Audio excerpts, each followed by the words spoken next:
Tokoh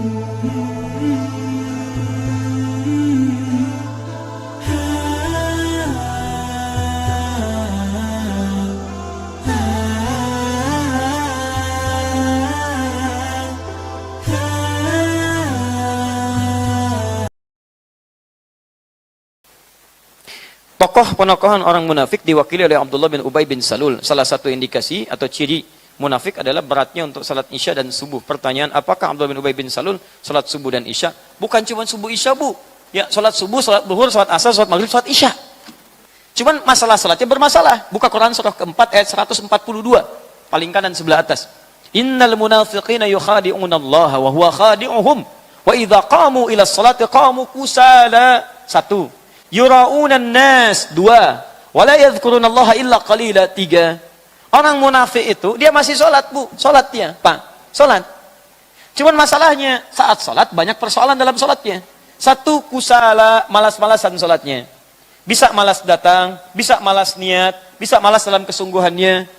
Misal, yura'unan nas, motivasi pertama bukan karena sholatnya, tapi karena orang pengen lihat. Abdullah bin Ubay bin Salul, motivasi sholatnya adalah supaya dilihat oleh masyarakat. Bahwa saya disebut dekat dengan Nabi, saya bisa mengikuti Nabi, saya masih kompak. Sebab kalau dia nggak sholat, jadi musuh pada saat itu. Sedangkan orang sedang suka dengan Nabi. Dia tidak ingin kehilangan popularitas. Di niat sholatnya untuk diketahui oleh orang lain. Di orang munafik masih sholat. Sholat, bahkan maaf ya, Abdullah bin Ubay bin Salul sholatnya paling depan. Tapi begitu selesai sholat, dia katakan, Muhammad cuma cari perhatian saja. Dia punya masjid, besok kita bikin masjid yang lain. Supaya bisa menyaingi masjidnya Muhammad SAW. Paham ya? Nah, jadi orang munafik itu kadang-kadang tidak nampak pada perbuatannya, tapi nampak pada konsistensinya dalam mengerjakan perbuatan yang dimaksudkan. Paham sampai sini? Dia muslim, tapi anehnya mencegah kegiatan keislaman. Dia muslim, tapi anehnya senang ngolok-ngolok orang Islam. Itu aneh.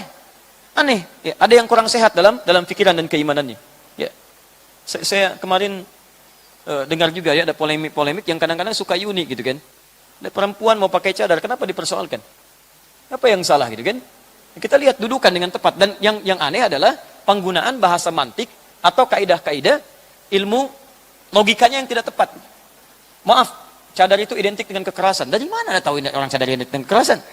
Kalau semua dihukumi demikian, maka fatal akibatnya. Baik, gini. Kalau ada yang menggunakan satu hal, satu perangkat misalnya, dan dia salah semua, maka kita katakan perangkat itu salah. Tapi kalau ada menggunakan perangkat yang lain baik, yang satu salah, jangan dipukul rata. Nanti kalau logika seperti itu salah semua namanya. Ada orang bercadar, perempuan 100 orang misalnya bercadar. Yang 10 berbuat maksiat, 90 orang taat. Jangan karena yang 10 orang ini cadar jadi salah. Kalau yang seperti itu logika yang digunakan fatal semuanya.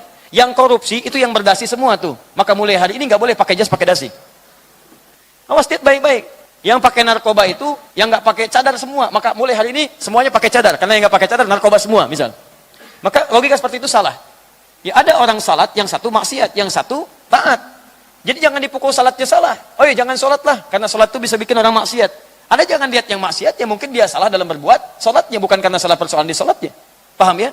Jadi kalau peci Anda tidak cukup dengan kepala, jangan potong kepalanya. Itu poinnya. Cari peci lain yang sesuai.